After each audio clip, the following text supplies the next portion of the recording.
Hi everybody. In most cultures, we applaud those who get by on less sleep. Needing less sleep is seen almost as a badge of honor. Early risers are seen as more productive and disciplined members of society. In fact, if you look at offices, people who come in early are perceived as more disciplined and more hardworking. And on the flip side, also people who stay late, long hours, are also seen as potentially harder working.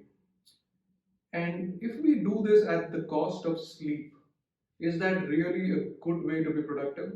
Let's find out. I read a book called Why We Sleep by Matt Walker. And I was really amazed at the amount of misconceptions we have with respect to sleep. So, in this video, I want to answer a few questions such as how much sleep do we actually need? Is it 6 hours? Is it more, less?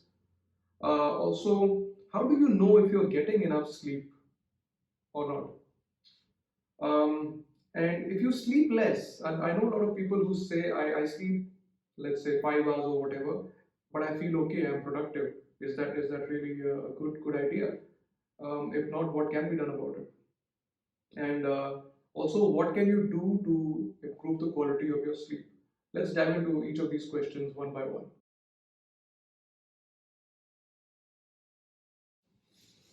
So, how do you know if you're getting enough sleep? Let's look at three questions that can give us the answer.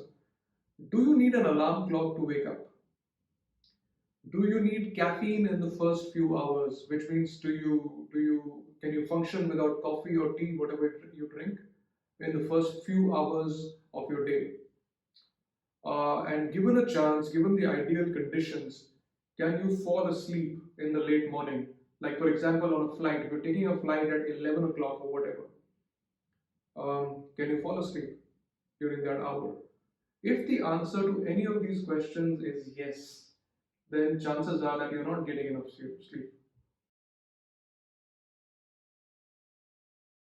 So it is said that a 7 to 9 hour sleep window or a sleep opportunity is critical for all of us. Sleep opportunity means total time in bed. So if you're typically in bed for 8 hours, chances are you're sleeping for 7.5 hours.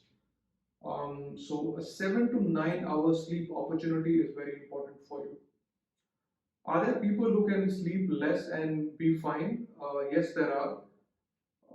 But this is a much smaller percentage than even 1% of the overall population. So it's something like zero point 0.1 or 0.2% of people in the world who can get by with less than 7 hours of sleep. So chances are you and I are not one of them. So give yourself a 7 to 9 hour sleep opportunity every night. So I'm sure you've heard the concept or the idea of night owls and morning larks. Night owls are colloquially people who like to stay up late, potentially all night, and morning larks are people who like to get to bed early and wake up early as well. So the science tells us, and this is from Why We Sleep, Matt Walker, that human beings generally sleep of like to sleep around let's say 8 o'clock to 1 o'clock. That's the general window in which every human being ought to be falling asleep. So there might be about 40% of us who want to sleep around 8:39, and that's their natural rhythm. That's when they should be sleeping. And another 30% of us prefer to sleep around 12 o'clock or 1 o'clock. And the balance 30% would fall somewhere in between 9 and 1 o'clock. So staying up all night, if you think that you are effective by working all night, you're probably not doing yourself a favor. And also, if you're somebody who starts to fall asleep around 8 or 9, but you stay up watching TV and you miss that initial bout of sleep that you're feeling, that's again probably not ideal.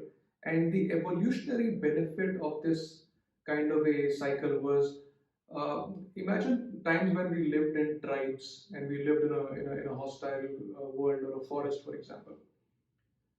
So instead of the entire tribe sleeping for 8 hours in the night, since their sleep was staggered from let's say 9 to 1, The time of the night where the tribe was vulnerable to any external threats was only about 3 or 4 hours, because the people who slept at 9 would start waking up around 3, 4, and they would look after the tribe. So it's only maybe from midnight to 3, 4 o'clock when the tribe is, at some kind of risk. So that was the evolutionary reason why we all don't fall asleep at one time and wake up at the same time.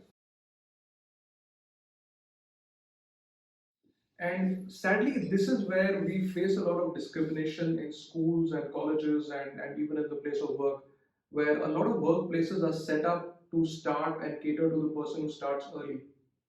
And if you're not one of those people, you are not at your peak performance at that point.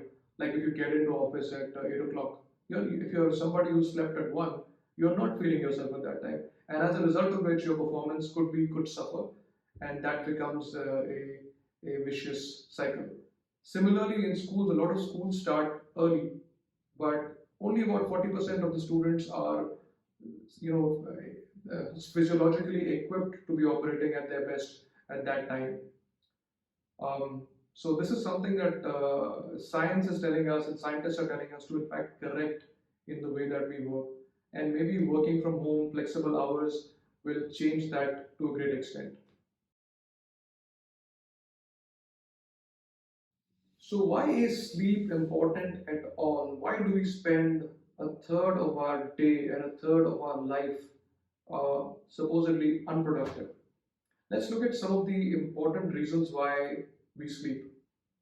So an experiment was done where participants were asked to sleep for only 4 hours a night instead of the usual 8 hours, and as a result of this loss in sleep of only one night, the immunity of this group dropped by 70%. So a single night of losing sleep by up to 3 or 4 hours meant a drop in immunity of 70%. Think about that in the context of COVID. We need our immunity, and one of the best ways to be strong and immune to any diseases or viruses, etc., is to get our quota of sleep.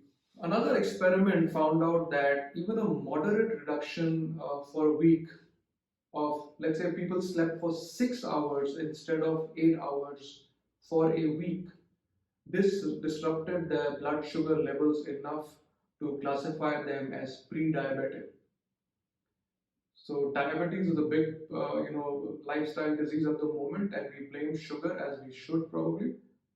But sleep, again, if you're not sleeping enough, that predisposes you to diabetes, which is a huge wake-up call, if you will. Sleeping less also changes gene activity, which means that inflammation could rise.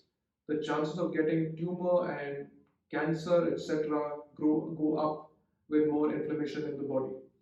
Now, one of the almost a virtual experiment that happens in 70 countries around the world, um, that shows us what a lack of sleep can do, or what a disruption in our sleep schedule can do, is something called daylight saving time. So mostly in the West, colder countries, they have uh, daylight saving time, whereby in the spring season they reset their clocks, and people have to immediately start waking up or starting their day 1 hour earlier than they were, and then in the winter it is the other way around. In the autumn, rather, it goes 1 hour later than they would at that point. So it is the data is available on this, that the moment these countries change their sleeping time, reduce it by 1 hour, there is a 24% increase in heart attacks immediately. And the same thing goes for car accidents, suicides, and other such challenges. So, reducing your sleep immediately increases the incidence of heart attack, car accidents, suicides, depression, etc., by 24%. It's massive. And in the following season in autumn, when they change it back to sleeping 1 hour extra, the incidence of these maladies come down by about the same percent, 21% as the study found out. So there is a direct correlation between sleep and your immediate well-being. So now, if you were to ask me that, okay, I'm busy, so I cannot sleep 8 hours, for example. So should I sacrifice should I sleep late and sacrifice a couple of hours in the night, or is it better to get up in the morning and sacrifice the late morning sleep that I enjoy? Is there a trade-off? So we have two kinds of sleep: REM sleep and non-REM sleep. In the early part of the night, we have more non-REM sleep, and non-REM sleep is important for immunity, for cardiovascular fitness, for memories from whatever you've learned in the day. In the same way, REM sleep is important almost as an emotional first aid. Our emotional intelligence, our emotional well-being improves if we get more REM sleep, which happens more in the morning. Also, creativity is something that REM sleep enhances, and again, like I said, we get more REM sleep in the morning. Um, so, whether you sleep early or late, you're missing out on one or the other, either on emotional, creativity, etc., those kind of benefits, or cognitive benefits, such as your memory and your immunity and your cardiovascular systems. If you're anything like me, you don't want to choose between these two. You must get your full quota of sleep. Other research has also found out that sleep deprivation means that you learn up to 40% less. Imagine children who haven't slept enough learning 40% less. What would that do to their comparative advantage? Where would they stand? It could make the difference between succeeding academically and being average or even below average. The same goes for knowledge workers, anybody who uses their cognition and their intelligence to do what they do. So, why is it that nature has not evolved a way to overcome poor sleep? Well, the answer is very simple, that we are probably the only species that deprive ourselves of sleep for no apparent benefit. And Netflix or social media is not a benefit to us if we use it at the cost of our sleep. So if you look at any animal out there, if they are sleepy, they sleep.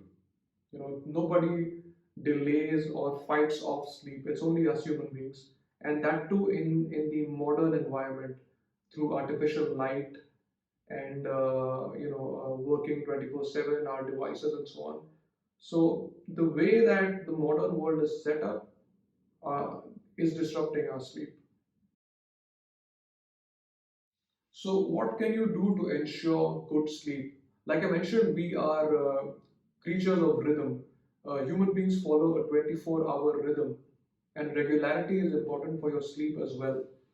Um, so go to bed at the same time every day, wake up at the same time every day, and that way your body will get into the rhythm of sleeping better. Also, the temperature of your room should be a bit on the cooler side. A warm temperature would mean that you might not sleep well, you might wake up in the night. But if the temperature is a bit cooler, you are under your blanket or whatever, that is a good idea. Another critical factor is having a dark room, not having any lights, and using blinders for your eyes or whatever you need to ensure that the environment is dark. Another good practice would be to have no electronic devices, phones, etc. 1 hour at least before bedtime. Read a book if you can, but certainly don't watch TV or scroll your phones around that time. Your last meal should be 2 hours before bedtime. That's also well established. That eating too late will disrupt your sleep. Many of us these days are stressed, and that takes a toll on our sleep. Um, Something that you can do potentially to negate that is exercise and diet, and in fact, these are the other two parts of the holy trinity, if you will, of well-being: sleep, diet, and exercise. Also, get your sense of meaning and achievement from sources other than work. If work is stressing you out, can you pursue a different activity, sports, something in the community, maybe church, religion, whatever it is for you, which gives you a sense of meaning and purpose. That might help improve the quality of your sleep. So, in conclusion, sleep directly affects every organ of the body and every function of the brain. It is a free and enjoyable way to good health and high performance.